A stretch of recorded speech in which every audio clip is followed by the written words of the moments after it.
And we gotta say this. I'm sorry, Brian Cashman. I was wrong. You're right. Brian, I was at the game where we all brought posters to fire you. To fire you. To fire you. You're a genius. It's like Happy Gilmore. You're smart. I'm dumb. You're pretty. I'm not. Yellow. So on Sunday, Trent Grisham hit a 3-run home run. It's actually pretty funny because Trent's my man. So I went to the Twins game on Thursday, and I'm sitting next to 4 Australian guys, and I'm explaining the game of baseball to them. So, of course, I'm giving them a rundown and a bio on every guy that comes up to the plate. He goes, oh, who's this Trent Grisham guy? I was like, oh, he's off. Boom, home run. Then last night, 3-run shot to go up 5-3. So now my long-winded point is that Judge comes into the locker room, and he goes, yeah, I'm not a big fan. Yeah, Yankee fans, why don't you pipe down? Why don't you pipe down, Judge? Okay, I never heard Jeter. Dodger fans. I never heard Jeter say anything like telling the fans what to do. Listen, Judge, worry about what's on the field. Worry about policing the Yankees. Don't tell us what to cheer.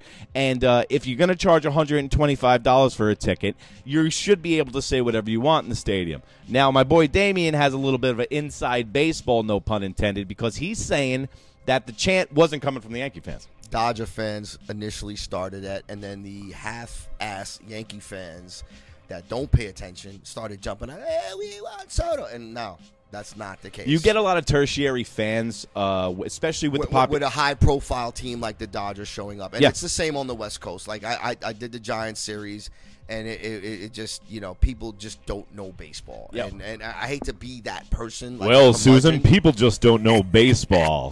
But it's a sad. Listen, when I go to the stadium and I see people with names on the back of their jerseys, it's a problem. Like, it's a big problem. And those are the people that were chanting, "We want Soto," and I'm just like, y'all need to go home, please. Just stay out of the Bronx. Do I want Soto over Trent Grisham? Of course I do. Okay, but Judge, listen, these guys are going to be able to voice their opinion. When you charge $17 for a beer, when you charge $125 for a seat, when you charge $65 for parking at Target, we're going to be able to say whatever we want.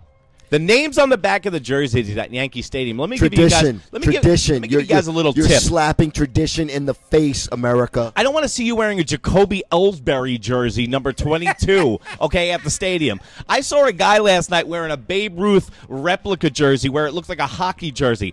You didn't see Babe Ruth play at all. If you're going to wear a jersey at the game, just stick to your generation. Because we saw a dude wearing a Matsui jersey, 55. I swear to God, it must have been a female jersey because the numbers were real small. Oh, because the lettering was pink? Yeah, or either that or he bought it from the kiddie section. I was like, dude, if the numbers have to be bigger for men. I could see... the only exception I can make by putting your name on the back is if, let's say, Costanza? Let's say if you got a number 19, okay? If you want to rock Charlie Hayes or Scott Brocious, right? Scotty Bro. Then put the name on the back because there's been a clown car of guys that have worn 19 or 18, or 12 or 11. Get a nice Robin Ventura Yankee jersey. You know what I'm saying? That's what I'm fucking talking about. So the Yankees, after this series, I believe they're 24 games above 500, almost around the same amount of home runs that Aron Judge has. I will say this. I'm actually very impressed. Yankees, I didn't give you much credit, but again, a Giant fan. Damien's been down on these. Yeah, I'm down on baseball, period. But that's a whole other story. I will say this. A fan caught me in the elevator when I was at the Giants series on Saturday morning. He goes, "You're in a better mood than I am," and I'm like, "Sir, I appreciate the sentiment, but impress me in October." You know what I mean? And that's where I've been with this team since 2016. We've been taking it from the Astros repetitively, and I'm like, and they're not dead, folks. 100, yeah, right? And they're not dead. 100 wins is nice on paper, but October is what means business around here. It comes down to this. 5.5, 6 months comes down to one series, and it's going to be a 5-game series in the first round against somebody. And hopefully the Yankees, the Yankees do see the Twins. Astros will, but I'll tell you this: the Houston Astros aren't gone, guys. They play this every year. It really reminds me of the '90s Yankees when they were like, "Oh, are they gone? Are they done?" And then Damien does the Mutombo and goes, the switch. No, Mang, right? They do that. They come out and they say, "No, we're not done yet." They got the pitching, they got the people, they got the veteran presence on that Houston team. They got Hall of Famers on that team, dude. People, yeah. Listen, I'll tell you this: that first game against Houston this year, when they really had some adversity, because me and Damien were watching the game, and it was like same as the first, new boss, same as the old boss, because they were down in that game, and they came back, and the way that they won that first game just seemed like, hey, it's going to be different this year. Apparently, also, Marcus Stroman's been a big plus to this. Great find. Cashman, you've done it again. As much as I want you gone, dude, you've done it again. And we gotta say this. I'm sorry, Brian Cashman. I was wrong. You're right. You're a genius. It's like Happy Gilmore. You're smart. I'm dumb. You're pretty. I'm not. Brian, I was at the game where we all brought posters to fire you. To fire you. And that's why fans. That's why fans don't run baseball. Okay. The ERA of Johnny Brito is about 6.138 ERA. Vasquez is in AAA. Michael King's got an ERA of 5.2. This guy is playing 3D chess. He gets Luke Dreamweaver. Your son. Yeah, he's my adopted son for the season. Luke Weaver is my adopted son for the season. Listen, Luke Weaver is going to be an all-star right now. So all these moves that he's made. Verdugo, another dog. Love him. Dog, Verdugo. Ball player. He's a ball player. That's what you need, bro. Like, we were soft as puppy shit for so many years. We had zero personality. DJ LeMahieu, who had the best personality on the team, and he's like, it's like talking to Mr. Martian. Listen, not for nothing. After last night's game, I have to admit, I think it's time. And you brought this up with the Rizzo. I think it's time to split time at first base between him and first base is one of the first base. Cabrera showed you last night. He's got to play third base every day. The guy's a hitter. He's a ball player like Verdugo. Let's go. Let's stop. Anthony Rizzo, first base is really questionable right now after his head injury and his hand-eye coordination. That's what goes out the window first. So I was down in spring training. It's been hurting us. It's been hurting us. I was down in spring training and I watched Rizzo against the Phillies, and I just thought it was early in the season. He was still warming up, a little oil can. When you get a little bit older, it takes some time to warm up. He wasn't catching up with the fastball. He brought that in his luggage to the Bronx with him. It's still going on. Ever since this guy hit his noggin, his hand-eye's been a little bit, and then the thing is, the defense has kind of fallen off a little bit. Well, yeah, because that hand-eye. Anthony Rizzo was kind of a throw-in. He was almost a bench player when they got him. He wasn't. He was switching time. He was splitting time with Schwarber, and and these guys were going their separate ways, and he was kind of on the tail end of his career. He had that 2-year season where he was lights out, 38 home runs, made best friends with Aron Judge, which was the smartest move of his fucking career. He bought a wiener dog and buddied up to this guy, got him $38 million. Listen, he's a left-handed bat. You're always going to want that as a Yankee fan. You can get that from anywhere now. No, I'm saying with the Rizzo's production, he's ranked 199th out of 200. Possible first baseman in the major leagues in the last year since he hit his head. That's not good. So I love Anthony Rizzo. We need to take the load off of his plate. If this guy can maybe play about 86 games a year, he might be great. Keep him healthy for the postseason. Have him on the bench, coming off the bench, just like the 96 Yankees with Cecil Fielder and Wade Boggs and these guys that were professional hitters. Yeah. And if you give him a little bit of rest, maybe he needs some time off. And you can split that between DJ LeMahieu and Cabrera at third and first, and you can platoon those two guys. And to your point, and that's why I guess the electricity has kind of gotten – and I'll say this, like, again – last night inspired me again in Yankee baseball. Fun last night, bro. It was fun. Listen, fun. I'm on a heater. I've been to a couple of games, and they've all been winners. So I'm looking to go possibly to the Orioles series and Braves coming up this, and then the Braves series as well. We might even go to Fenway. We might go see John. We might go see John. Love you, John. Miss you, John. The 18th, 6/18, not this week. They're going to be out of town. They're going to go see Kansas City, which we'll talk about. Which is a tough series. We'll talk about a little bit. They're going to Kansas City, but then they're coming back. They're going to have a series against the O's. They're going to have a series against the Braves. This is all at home, and then we're going to go over to Citi Field for a little Citi Field action for a 2-game set, which I love. I love Citi Field, one of my favorite stadiums. I agree with that. Food, everything. Top notch. You can smoke pre-rolls and watch the Jumbotron. Easy. Love it. There's kids there. Yeah. It's legal, babe. You can smoke cigarettes in Shea Stadium. In Citi Field. They should have a smoking section in Yankee Stadium, by the way. What's that all about, Eric? So going forward, now they're going to be going against the Royals. So the Yankees have the second best record in baseball. Royals playing good baseball right now. So, and by the way, it's a 4-game set too. We have to talk about this pitching staff. Oh, just by itself. You know what? Let me go ahead. Please. I want to say one thing. Talking to a buddy of mine, and when I was on Angels radio in the post game that Wednesday after Heel pitched, and it was dominant performance. And you saw last night against a good lineup, he's going to have his struggles. And you know, you watch film, you're going to make it better as time progresses. I would be upset. It would take maybe 3 horrible starts for this guy to not be the starter of the All-Star game. And if he isn't, and his numbers are still, if he's 12-1 with a 2-something ERA or a sub-2 ERA, Yankee hate is real because the dude is electric. That's why Garrett Cole is not here right now, because he's that good. If you told me that this was going to be the best pitching staff in baseball, I would have called you crazy. And they're a bend but don't break guy. 5 innings. They're the first time since 1923, I think it was the Chicago Cubs, to average over 5.5 innings. All starters averaging over 5.5 innings in the first 2 months of the game. I mean, you can't get much better than that. Amazing. Attention, public service announcement, though. No Yankees in the All-Star game.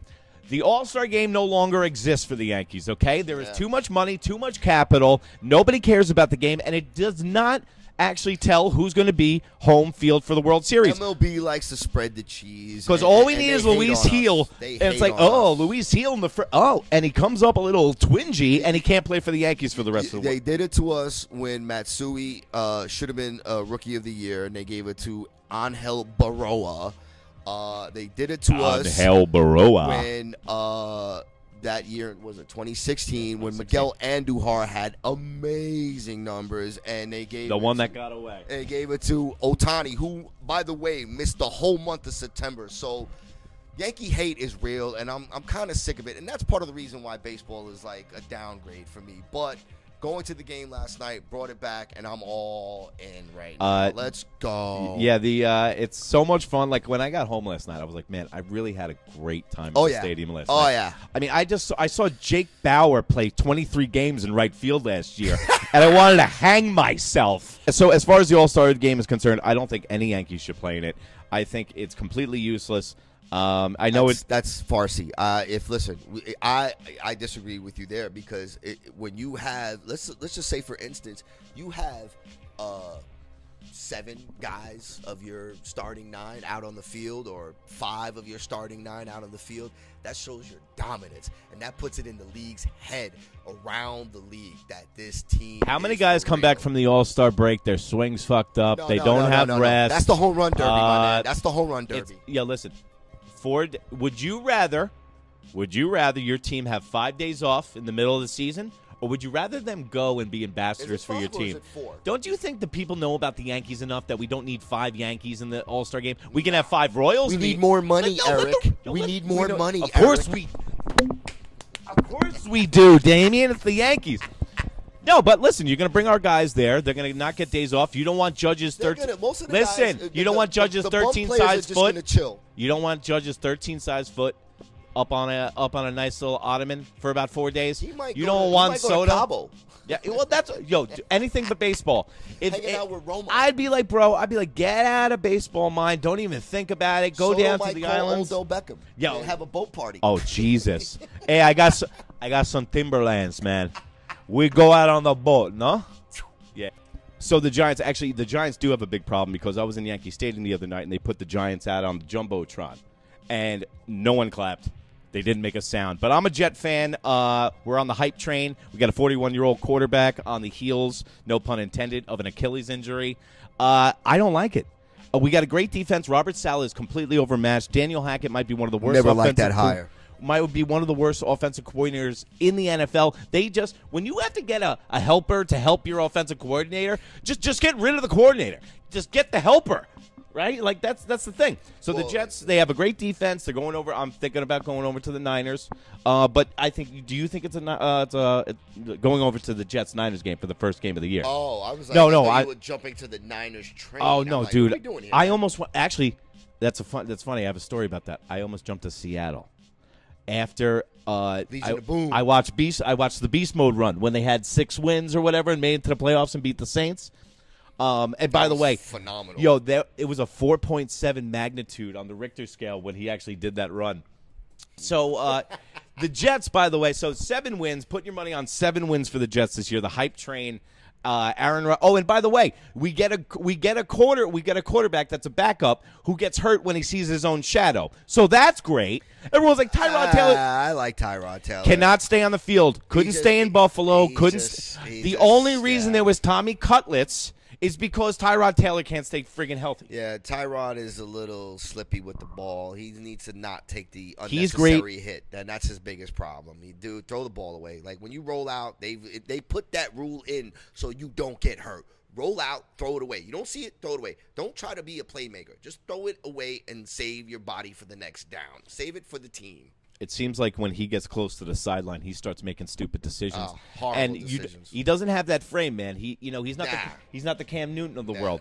I do like the guy I don't think Jalen Hurts is going to last in this league either. No, man. I think he is a really, really big. He's a product of the offensive line, and now, Hurts. Yes, absolutely. And when you have Kelsey leaving town, you got 2 guys leaving. Yeah, you got 2 guys. I didn't know who's the second guy. Do you know? What's his name? Jesus. The second guy best from Kelsey. So yes. Kelsey's leaving. It seems like the left tackle, if I'm not mistaken. It seems like the leadership on the Eagles' offensive lines. So you're going to really actually see Jalen Hurts going to come out because that's big for you. You're in the Eastern Division with the G-men. But Fletcher Cox gone. I just man, as a Jet fan, please guys, but just stay healthy. Just if we stay healthy, man. That defense can do something, but we need a leader. We need Robert Saleh ain't getting it done. No. Their front office, a fish stinks from the head down. And Aron Rodgers is the quasi general manager, offensive coordinator. Horrible. He gave the guy the keys to the goddamn asylum. And the Packers couldn't wait to get rid of this guy. Yeah. And Jordan Love, and look at the guy good. that they. The Packers. The Jets seem to get the Packers leftovers with Brett Favre and Aaron Rodgers.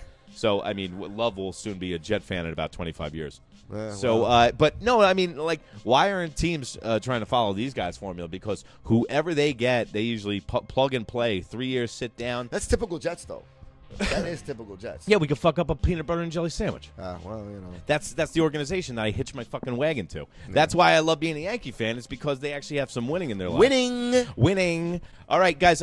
There's been a big story in the news. We got Caitlin Clark not going to a USA basketball team. She was left off the team. There's been a lot of talk about the rough fouls in the WNBA about Caitlin Clark. A lot of women Welcome to the game, rookie. Yeah, see, now there's 2 ways of thinking that. Now, Damien brings up an excellent point. I actually called up the fan the other night. They did it to Jordan. I called up the fan the other night. Bad boys used to beat him up. And I said it's kind of like Crosby coming into the league, in the NHL, right? I think that's a good example because and let me tell you something, not to cut you off, but I'm going to say this. That year, the Islanders played Crosby. I think it was either his first season or his second season. They gave him a call. That first Stanley Cup that the Penguins won should have never happened. The Islanders beat them. They gave him the call that changed the game of that series. We had their number. So now a lot of people are saying that Caitlin Clark is Jackie Robinson with long hair. Or it's welcome to the league like Crosby with the Pittsburgh Penguins, and they are going to be rough on you.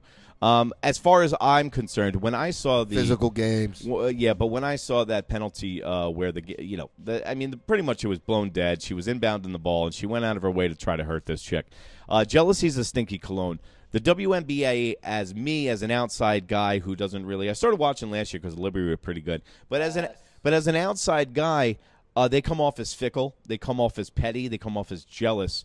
You have this woman who comes in, she made $23 million from Nike. Doesn't help that she's a white girl either, but she is the leading scorer all time in any NCAA, men or female. Pistol Pete, she beat his record. She beats everybody's record. Great outside shooter, Caitlin. Christian Laettner was allowed on the USA basketball team back in the day in the Big Dream mistake, Team. but that's because Michael didn't want Isaiah Thomas. Exactly, because he's an asshole, and he drove the Knicks into the ground. Free agency he didn't. Help. Zeke, I love you. So bad boys for life. Bad boys for life. Yeah. So hold on. So what was I even talking about? You went on fucking Isaiah Thomas. So Caitlin Clark, she comes in. Now these chicks are flying on private jets. I don't know if you guys know, for the fans at home, the WNBA is subsidized by the NBA. Yeah, of course. If the female players, okay, if there was no subsidization by the NBA, the female players would have to pay the WNBA $80,000 a year to play. Because they lose per player $80,000 a year. As soon as Caitlin Clark comes in, they start flying private. We going Sizzler, right? It's so funny though. Like, we're having these conversations, and listen. Again, she was the first overall pick. Yeah. You're on a bad team, okay? Teams are going to assert their dominance because you're on a bad team, and they're going to just keep their foot on your throat. So what you did in college, because you had a good team until you ran into a buzzsaw, because that Gamecock, again, speaking of the Liberty, Dawn Staley, the coach. Yeah, elite coach. Yeah, and an elite coach at that. She had a stacked team. She had two freshmen. The one freshman point guard, I think, dropped 22 points in that game. Is that the one that shoots threes? I'm really it was. She was the point guard. She's tough. Yeah, she tough was, as nails. Yeah, little chick. She killed Iowa in that game. Right? Yeah. It was right. It was Iowa. Yeah, right. I thought she would play for Purdue for some strange reason. The colors run into each other after a while. So what I was going to say was, so I call up the fan, and and I make this point about Caitlin Clark with a female host. And actually, let's go to the clip. It's kind of sad to see it where a league that promotes diversity and promotes people for who they are, and then you see somebody come into the league and that people are reticent to do the same for them. But I have a little bit, it's like kind of like when Crosby came into the league in the NHL, and he got it pretty tough, and it's one of those, hey, welcome to the league things. But Right. What I've seen is, it's a little absurd, and I see no one getting her back, and she seems like it's her against the world, because jealousy is a stinky cologne. I work in a profession, I'm a performer, and jealousy it's riddled in the industry. Yep. And it gets you nowhere. And we have eyeballs on the WNBA, and what do we see? We see them being fickle. Yep. We see them being petty, annoying. Yes. Do you and your other female friends talk about the WNBA? That's a good question. No, actually, I would love to go to Liberty games. I would, and I really only have one friend that's really into it. So no, not really. So that's an inherent problem, and I see a lot of youth and a lot of the young girls come to the game, and that's great, and that's growing the game. Mm-hmm. But that's a problem. When women aren't backing women, no matter what color you are or where you come from. Eric, don't ever accuse me of not wanting to back women, because that is, excuse me, that is like, think about the guests that I've had here. So there you heard it, and she says that I said that she hasn't done anything for sports. I actually just want to clarify, for the people that are watching and stuff, that I wasn't saying that at all. She definitely supports it. But the point I was trying to make is that women don't watch the WNBA. That's a fucking problem. They like men. Yeah, they like guys. My girl watches the NBA. She likes men. Guys are watching the WNBA. Women aren't watching the NBA. Guys are talking about the WNBA. And the only time that you're talking about the WNBA is when you're thinking, it's quasi-racist, or they're being fickle, or they're being too hard on somebody. The only time I'm going to let's do you think race plays into it? I'm sure there's that aspect of it. But I will say this. Jackie Robinson with long hair? Yeah, no. Well, that's your take. I will say that. No, it's not. Who really watches the WNBA outside of women? That are into the game, and that's probably a small percentage. My thing is, as guys, we watch the game when it means something. Again, the Liberty were on fire, and that was one of my biggest regrets last year. I went Memorial Day weekend to Seattle to see the Yankees play the M's. That Tuesday, they were playing. The Liberty was playing out in Seattle at Key Arena, and I was just too hurting to go to the game that night. And I should have went, because they smashed them, and I probably could have got courtside seats for a good deal. But that being said, that is the only time I'm watching the Liberty if my hometown team is actually making noise. And again, the Yankees in the 80s were trash. Nobody was in the stands. If you ever watch highlights of, when they show Roberto Kelly the other day, highlights, and Michael Kay said it, you could have got premium seats back then because nobody was at the stadium. So here we are talking about a sport that's kind of what the fifth son in all sports. Dude, like it's not even. It's underneath hockey. It's not even in the golf. Everything is It might be underneath golf. Everything's over hockey, first of all, and they're not even in the same galaxy. Okay, it's not even. Dude, it's not even in front of. I bet you, if we were to look right now, and I don't have the power to do it because we're down here in John McEnroe Park in Glen Cove, New York. I don't have fucking internet service down here, but I will look. I bet you, and listen, I won't flub this. I'm going to show the stat right after I say this on Instagram today. I say that the WNBA's ratings are not as good as the pro bowling leagues. So next week we're going to have to see and find out if I'm correct. But, listen, man, it isn't my point of view Bass that fishing. It isn't. I love some bass fishing on a Saturday morning. And I guarantee you those ratings are Yeah. through the roof. You worked your ass off all week, and then you have a sip of coffee. Sunday morning. Yeah, and then here we go. yeah. He's like, here we You go. know what? Here we go. I want to go to Atlanta or Georgia and fish in those backwoods or Florida and go. then the Everglades and catch me a 12-pointer. I'd be all in All on you that. hear is rustling when they're reeling it. Got one. I got one. I caught one. Oh no! I used to watch on Saturdays. I used to watch. Bassmasters on ESPN, baby. Yeah, it's great. Your little bombs from the night. You still a little lit from Friday. Yeah. And then you come downstairs. I'm like smoking. I'm drinking a coffee, smoking a butt, and it's like bass fishing. Bassmasters. Take a bong hit and fall right back asleep. And who won? Doesn't care. They throw one on NBC every so often at like a Sunday at 8:00. Well, listen, I just wanted to let you guys know that we're going to be doing this twice a week.